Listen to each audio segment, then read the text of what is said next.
Queridos amigos del canal Historias Sagradas, bienvenidos nuevamente. Si no han visto las primeras dos partes de esta épica historia, les invito a hacerlo para entender plenamente el contexto de nuestra jornada. Les he relatado desde mi nacimiento hasta el cruce milagroso del Mar Rojo. Ahora, avancemos en el relato desde el momento en que pisamos tierra firme al otro lado del mar, hasta el final de mis días. Después de haber cruzado el Mar Rojo y presenciado la destrucción del ejército egipcio, nos llenamos de un gozo indescriptible y una profunda gratitud hacia Dios. El milagro que acabábamos de vivir era la manifestación más clara de su poder y su fidelidad. La liberación definitiva de las garras de la esclavitud y la opresión marcó un antes y un después en nuestras vidas. La euforia se desató en nuestro campamento.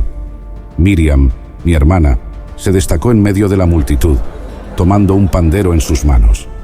Con una expresión de júbilo y adoración, comenzó a tocar el pandero, y su sonido resonó como una melodía de esperanza y victoria. Las mujeres, contagiadas por su entusiasmo, se unieron a ella, cantando y danzando en alabanza a Dios. El cántico de Miriam, conocido como el Cántico del Mar, proclamaba la grandeza de Dios y su triunfo sobre los egipcios. Cantad al Señor, porque ha triunfado gloriosamente. Ha arrojado al mar al caballo y al jinete. La danza y el canto de las mujeres no solo eran una expresión de gratitud, sino también un acto de fe y consagración. Cada paso, cada nota, cada movimiento de sus cuerpos era un testimonio viviente de que habíamos sido rescatados por el brazo fuerte y extendido de Dios. La atmósfera se llenó de una mezcla de alegría y reverencia, un reconocimiento de que habíamos sido testigos de un milagro divino y que estábamos bajo la protección del Altísimo. Fue un momento de celebración, pero también de preparación para los desafíos que nos esperaban en el desierto. Sabíamos que la travesía hacia la tierra prometida no sería fácil. El desierto se extendía ante nosotros, vasto e implacable. La alegría de la victoria debía ir acompañada de una fe renovada y una confianza inquebrantable en Dios. Entendíamos que el mismo Dios que nos había liberado de Egipto sería quien nos guiaría y proveería en el desierto. Mientras cantábamos y danzábamos, en nuestros corazones se forjaba una determinación firme. Nos comprometíamos a seguir a Dios, a confiar en su guía y a obedecer sus mandamientos. Cada paso en el desierto sería un paso de fe, cada día una oportunidad para ver la mano de Dios en acción. El canto de Miriam se convirtió en nuestro himno, un recordatorio constante de que, sin importar cuán grandes fueran los desafíos que enfrentáramos, el Señor estaba con nosotros. Así, con el alma fortalecida y el espíritu lleno de esperanza, nos preparamos para la travesía que nos llevaría a la tierra prometida. La experiencia en el Mar Rojo nos enseñó que Dios es fiel y poderoso, y esa certeza sería nuestra guía y fortaleza en el camino que teníamos por delante. La celebración de nuestra liberación no fue solo un momento de alegría, sino también un preludio a la gran aventura de fe que nos esperaba en el desierto, donde aprenderíamos a depender completamente de Dios y a confiar en su provisión en cada paso del camino. El desierto de Shur, nuestro primer destino, era un vasto y árido paisaje que se extendía hasta donde alcanzaba la vista. La arena infinita y las montañas rocosas se combinaban para crear un entorno inhóspito y desolador. Cada día que pasábamos en ese lugar parecía una prueba de nuestra fe y resistencia. Durante 3 días caminamos sin encontrar una gota de agua. La sed comenzaba a apoderarse de nosotros, y el agotamiento físico se hacía evidente en cada rostro. La esperanza que habíamos sentido al cruzar el Mar Rojo comenzaba a desvanecerse, reemplazada por el miedo y la incertidumbre. El pueblo, desesperado, comenzó a murmurar contra mí, cuestionando si Dios realmente estaba con nosotros. Las quejas se hicieron más fuertes y frecuentes, y la duda se extendió como un fuego incontrolable. Los recuerdos de la esclavitud en Egipto, aunque dolorosos, se mezclaban con una añoranza de las comodidades que habíamos dejado atrás. La fe que nos había sostenido empezaba a tambalearse, y el descontento se hacía palpable. Finalmente llegamos a Mara, donde encontramos agua. Sin embargo, nuestra alegría se convirtió en desilusión cuando descubrimos que el agua era amarga e imposible de beber. La frustración y el enojo del pueblo aumentaron, y sus acusaciones se dirigieron hacia mí con más intensidad. Sentí el peso de su desesperación, y en mi propio corazón también luché con la incertidumbre. Pero en medio de la aflicción, clamé al Señor, buscando su guía y provisión. El Señor, en su infinita misericordia, me mostró un árbol. Obedeciendo su instrucción, lancé el árbol al agua, y milagrosamente, el agua se volvió dulce y potable. Bebimos con gratitud y alivio, sabiendo que Dios había oído nuestras súplicas. Este milagro fue una lección poderosa sobre la provisión divina y la importancia de confiar en Dios en medio de las dificultades. Nos recordó que, incluso en los momentos más oscuros, Dios es capaz de transformar lo amargo en dulce y proveer lo que necesitamos. Después de la experiencia en Mara, continuamos nuestro viaje y llegamos a Elim, un oasis en medio del desierto. Allí, 12 fuentes de agua y 70 palmeras nos ofrecieron un refugio de descanso y renovación. Fue un tiempo de alivio y recuperación, un recordatorio de que Dios no solo nos lleva a través de pruebas, sino que también nos brinda momentos de paz y rejuvenecimiento. Sin embargo, sabíamos que nuestro viaje estaba lejos de terminar y que debíamos seguir adelante. Pronto nos encontramos de nuevo en el desierto, enfrentando la falta de alimentos. La escasez se convirtió en una nueva prueba para nosotros. El hambre agudizó nuestras memorias y el pueblo comenzó a añorar las ollas de carne de Egipto, olvidando rápidamente las cadenas de la esclavitud y el sufrimiento que habíamos dejado atrás. La nostalgia por la abundancia material oscureció el recuerdo de la opresión y la fe que nos había llevado hasta aquí. Dios, en su infinita misericordia, escuchó nuestras quejas y nos proveyó de maná del cielo. Cada mañana, un pan celestial caía como el rocío, y por la tarde, codornices cubrían el campamento. Esta provisión diaria nos enseñó a depender completamente de Dios para nuestras necesidades, recordándonos que Él es nuestro proveedor fiel. Cada día recogíamos el maná con gratitud, aprendiendo a confiar en su provisión constante y suficiente. El maná no solo nos sustentaba físicamente, sino que también era un símbolo de la fidelidad de Dios y su presencia continua entre nosotros. Nos enseñó que en cada prueba, en cada necesidad, Dios está presente, dispuesto a proveer y cuidar de su pueblo. Esta lección de dependencia diaria fue fundamental para nuestra travesía, moldeándonos como una nación que confiaba plenamente en el Señor, incluso en medio del desierto. Tiempo después, establecimos el campamento en la base del monte Sinaí. El Señor me llamó a subir a la montaña para recibir sus mandamientos y leyes, los cuales serían la base del pacto entre Dios y su pueblo. Me preparé para esta trascendental experiencia con un corazón lleno de reverencia y anticipación. Al pie del monte, dejé instrucciones claras a los ancianos y al pueblo, encomendándoles que permanecieran firmes y obedientes en mi ausencia. Junto a mí, subió Josué, mi fiel ayudante, hasta un punto, y luego continué solo, sumergiéndome en la nube densa que cubría la cumbre. La presencia del Señor era abrumadora y majestuosa. El monte temblaba y ardía con fuego, y la voz de Dios resonaba como truenos. Permanecí allí durante 40 días y 40 noches, recibiendo no solo los 10 mandamientos, sino también instrucciones detalladas sobre cómo debía ser construido el tabernáculo, el lugar donde la presencia de Dios habitaría en medio de su pueblo. Dios me reveló leyes y ordenanzas que guiarían nuestra vida comunitaria, estableciendo una relación santa y justa con Él y entre nosotros. Mientras estaba en la cumbre del monte, el Señor me entregó 2 tablas de piedra, escritas con el dedo de Dios, conteniendo los 10 mandamientos. Estas tablas eran un testimonio del pacto divino, un reflejo de la santidad y justicia de Dios, y una guía para nuestra vida. Sentí una profunda responsabilidad y honor al recibirlas, sabiendo que eran el fundamento de nuestra relación con el Todopoderoso. Sin embargo, en el campamento, la situación estaba muy lejos de la devoción y obediencia que esperaba encontrar a mi regreso. El pueblo, impaciente y temeroso por mi prolongada ausencia, comenzó a dudar y a inquietarse. Se dirigieron a Aarón, mi hermano, y le exigieron que les hiciera un Dios que los guiara, diciendo: «No sabemos qué ha sido de Moisés, el hombre que nos sacó de Egipto». Aarón, cediendo a la presión del pueblo, pidió que le entregaran sus joyas de oro, las cuales habían recibido de los egipcios. Con el oro, Aarón hizo un becerro de fundición, una imagen pagana que recordaba a los dioses de Egipto. El pueblo, viendo el becerro, exclamó: «Estos son tus dioses, Israel, que te sacaron de la tierra de Egipto. Construyeron un altar delante del ídolo y proclamaron un día de fiesta, ofreciendo sacrificios y entregándose a la idolatría y la desenfrenada celebración.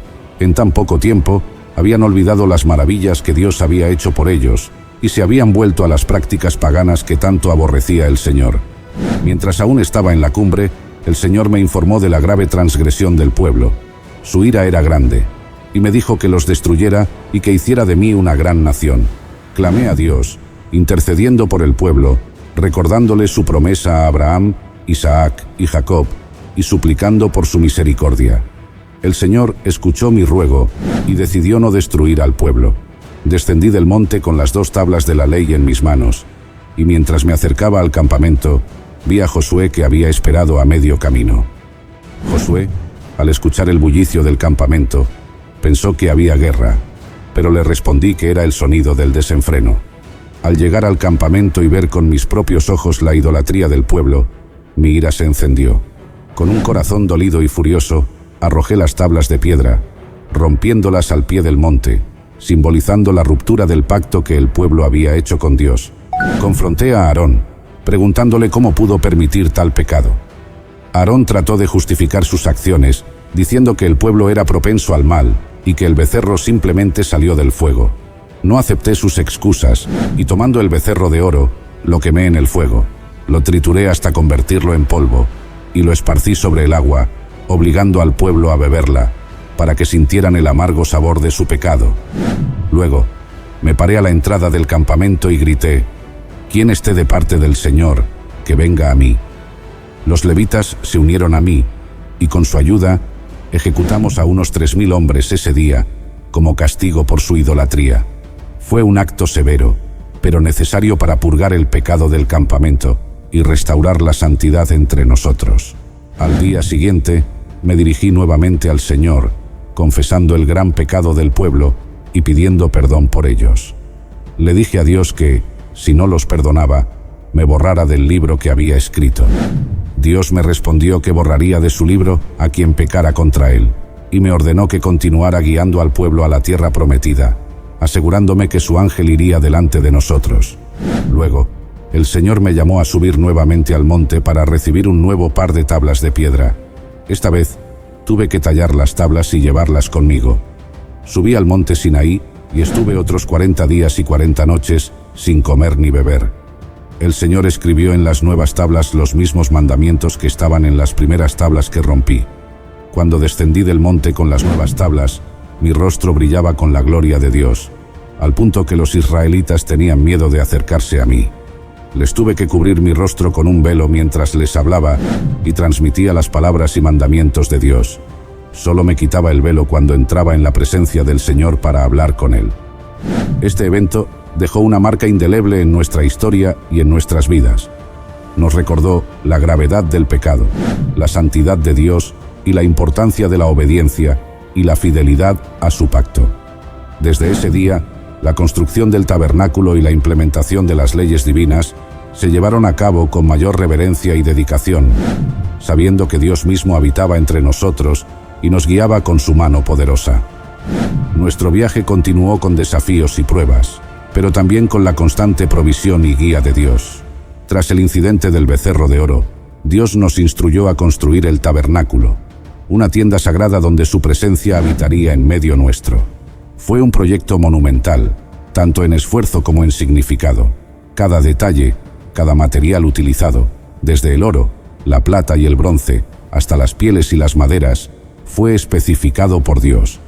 Los artesanos, liderados por Bezaleel y Aholiab, trabajaron con habilidad y devoción, sabiendo que estaban creando un lugar donde el Todopoderoso se manifestaría. El tabernáculo no solo era un símbolo de la presencia de Dios, sino también un lugar de enseñanza y preparación. En el desierto, Dios nos moldeaba como su pueblo elegido, enseñándonos a través de leyes, rituales y sacrificios. La construcción del tabernáculo y su posterior dedicación fueron momentos de profunda espiritualidad. La nube de la gloria del Señor llenó la tienda, y su presencia era tan intensa que ni Aarón ni yo podíamos entrar. Este santuario móvil acompañaba nuestras jornadas, recordándonos constantemente que Dios estaba en medio de nosotros, guiándonos y protegiéndonos. Durante 40 años peregrinamos por el desierto, una generación completa aprendiendo a confiar en Dios. Cada día era una lección para crecer en la fe y dependencia divina. Hubo momentos de hambre y sed, y en cada uno, Dios proveyó milagrosamente. El maná seguía cayendo cada mañana, y el agua brotaba de las rocas cuando era necesario. Sin embargo, estos años también estuvieron marcados por momentos de rebelión y desafío a la autoridad de Dios. Uno de los episodios más graves fue la revuelta de Coré, Datán y Abiram. Estos hombres, junto con 250 líderes de la comunidad, se rebelaron contra mí y Aarón, cuestionando nuestro liderazgo y la elección de Dios. Dijeron: «Ya es suficiente. Toda la congregación es santa, y el Señor está en medio de ellos. ¿Por qué, entonces, se levantan ustedes sobre la asamblea del Señor?» Su desafío no era solo contra nosotros, sino contra la autoridad de Dios. Clamé al Señor, y Él demostró su elección de manera inconfundible. La tierra se abrió y tragó a Coré, Datán, Abiram y sus familias, y un fuego del Señor consumió a los 250 hombres que ofrecían incienso. Este juicio divino dejó claro que Dios mismo había establecido nuestro liderazgo y que cualquier rebelión contra Él era una rebelión contra Dios. La lección fue dura, pero necesaria para afirmar la soberanía de Dios y la necesidad de obedecer su voluntad. A lo largo de nuestra peregrinación, cada desafío fue una oportunidad para demostrar la fidelidad de Dios. Cuando el pueblo se quejaba de la monotonía del maná, Dios les envió codornices, pero también les recordó la importancia de la gratitud y la humildad. En Meriba, cuando el pueblo se quejaba de sed, en mi frustración, golpeé la roca en lugar de hablarle como Dios me había ordenado. Aunque brotó agua, mi desobediencia tuvo consecuencias. Dios me dijo que, debido a mi falta de fe y desobediencia, no entraría en la tierra prometida. Finalmente, llegamos a las llanuras de Moab, frente a la tierra prometida. Desde el monte Nebo, Dios me permitió ver la tierra que había prometido a Abraham, Isaac y Jacob. Aunque sabía que no entraría en ella, mi corazón se llenó de gratitud. Ver la tierra desde la distancia y saber que el pueblo que había guiado por tanto tiempo entraría en ella, me llenó de una profunda paz y satisfacción. Dios había sido fiel a sus promesas, y su plan se estaba cumpliendo. Antes de mi muerte, llamé a Josué, mi sucesor, y lo comisioné delante de todo Israel. Bendije a las tribus de Israel, recordándoles la fidelidad de Dios y exhortándolos a seguir sus mandamientos y a confiar en Él en todo momento. Les recordé cómo Dios los había guiado y provisto en el desierto, y les aseguré que continuaría haciéndolo en la tierra prometida. Mis últimas palabras fueron de bendición y exhortación, queriendo asegurarme de que el pueblo se mantuviera fiel a Dios. Así, en la cumbre del monte Nebo, entregué mi espíritu al Señor. Mi vista alcanzó a ver la tierra prometida, y mi corazón descansó en la certeza de que Dios continuaría guiando y bendiciendo a su pueblo. Sabía que, aunque mi tiempo había terminado, el propósito de Dios seguía adelante. Él había sido fiel desde el principio, y seguiría siéndolo para siempre. Mi vida había sido un testimonio de su poder y gracia, y ahora, en la paz eterna, confiaba en que Israel prosperaría bajo su mano protectora. Apreciados amigos, así concluye esta épica historia y el viaje del pueblo de Israel desde la esclavitud en Egipto hasta las puertas de la tierra prometida. Hemos recorrido juntos momentos de grandes milagros y pruebas intensas, de rebeliones y redenciones, siempre guiados por la mano poderosa y misericordiosa de Dios. Mi vida fue un testimonio de la fidelidad de Dios y su capacidad para transformar lo imposible en posible. En mis primeros 40 años pensé que era alguien. De los 40 a los 80 años en el destierro, creí que no era nadie, y de los 80 a los 120, pude ver cómo Dios usó poderosamente a alguien que no era nadie. Que esta historia les inspire a confiar en Dios en todas las circunstancias de su vida, sabiendo que Él siempre está presente, dispuesto a guiar, proveer y proteger a su pueblo. Gracias por llegar hasta el final y por acompañarnos en este viaje a través de las Escrituras. Si esta narración ha tocado sus corazones y les ha inspirado, les invito a dejar su me gusta en este video. Su apoyo es invaluable y nos ayuda a continuar trayendo más contenido inspirador y educativo. No olviden suscribirse al canal y activar la campana de notificaciones para que sean los primeros en saber cuándo se publica el próximo episodio. Compartimos muchas más historias sagradas, llenas de enseñanzas y esperanza, que esperamos sean de gran bendición para ustedes y sus familias. Que Dios los bendiga abundantemente y que su fe se fortalezca día a día. Recuerden que, así como Dios guió a Moisés y a los israelitas desde Egipto y a través del desierto, Él también los guiará, si ustedes se lo permiten, en cada paso de su vida. Hasta la próxima. Bendiciones.